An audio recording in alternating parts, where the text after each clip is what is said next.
bring women together to celebrate International Women's Day. So Seema, thank you very much for that initiative. And I know many of you are entrepreneurs, so well done for running your businesses. As Seema said, I am a trustee of UN Women and Vice President. Have any of you heard of UN Women? No. I agree, a few nods there. Well, it's not surprising you haven't heard of UN Women. UN Women was founded about 2 years ago by the United Nations. It's the first major entity within the UN to bring together all the interests of women. It's got 4 strategic goals of education, ending violence against women, making sure that there are women in leadership and participating at all levels within companies, the workplace and in Parliament globally, and to end poverty.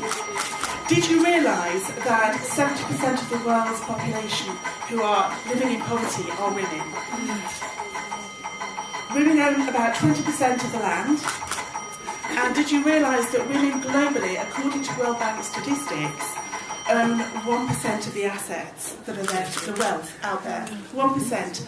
And that really, we've come a long way in 100 years, but we've still got a long way to go. So that's the work of UN Women globally, is to make sure. That's a lot better now, that banner stopped. I was wondering what that noise was about. So, UN Women are working globally with the member states, 202 member states of the UN, towards gender equality. Gender equality for men and women. So it's not a women's rights movement, it's for gender equality. And it's working in all aspects of women's life. I've just come back from New York last week, where each year for the last 57 years there has been a commission on the status of women, and each year different issues get reviewed and resolutions passed by the member states. This year it was on violence in the workplace. Sorry, violence against women, but we also looked at violence in the workplace. And we realised when we see the work of the UN, how much the UN does do to encourage and require member states to move forward towards gender equality. So that's what I do within UN Women, is support the work of UN Women here in the UK with the UK government and other parliamentarians. If any of you are interested in more information about UN Women, I'd be delighted to send more information to you. Just let me have your cards and I'll send you information about individual membership or corporate membership. We have a wonderful corporate network. And the other thing I wanted to talk to you this evening about was the Women's Empowerment Principles, which UN Women launched 2 years ago. And many companies already have adopted those principles. The Women's Empowerment Principles have been developed by a wonderful group of businesses, large and small, which when you look at them make a lot of sense. So if any of you are working in businesses, however big or small they are, these principles will work very well in identifying whether you've got good gender equality practice. And it covers things like, if you want gender equality in your organisation, it needs to be led from the top. And many of you will have been in big businesses. Have any of you worked in a big company? You will know that gender doesn't really come into the equation when we're looking at promotions. One of the things that the Women's Empowerment Principles looks at is to measure managers' performance on their gender awareness when they're looking at promotions within their own team. Now, I know many of you are entrepreneurs. One of the other things that are looked at within the Women's Empowerment Principles for the businesses that have adopted them is that they should look at the diversity in their supply chain. Isn't that good news? Yeah.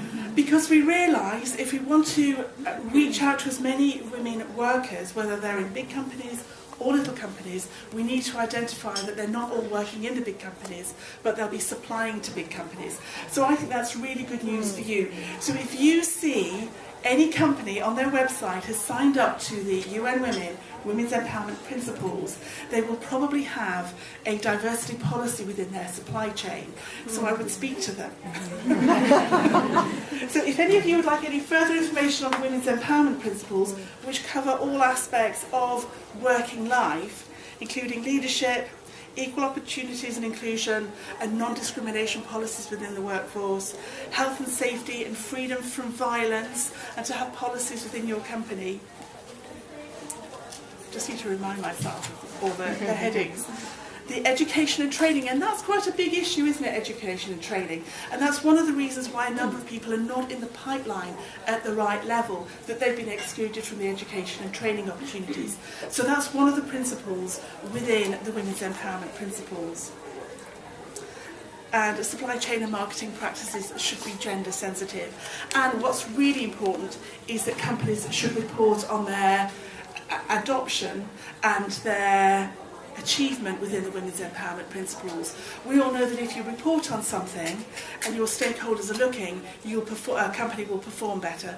So the 7th principle is that companies should report on their Women's Empowerment Principles policies. So if you'd like any more information on the Women's Empowerment Principles, suitable for companies all big and small, just Google it and put Women's Empowerment Principles. It will come up as your first item. So thank you very much for having me here to speak to you today. If you do want any more information on UN Women, please do let me know. As I said, I have been a partner in a big corporate law firm, and I've thoroughly enjoyed all the opportunities that I've had there. And I wouldn't have had those opportunities had it not been for the wonderful work of many talented women before me. I'm now also an entrepreneur. I run a global law firm where we have wonderful clients like Goldman Sachs, Morgan Stanley. We're doing the Dell takeover. And if I tell you all our workers work flexibly, fabulously talented lawyers, we're probably the only law firm that do that. But it's not stopping amazing companies using us. So I think there is hope out there that we can develop a new business model for people who want a more balanced life, and that probably will mean more flexible working for women and men. We don't have to have the same model that companies have used for the last 200 years. We can start reinventing new ways of working. So good luck to you in all your businesses, and thank you very much for having me.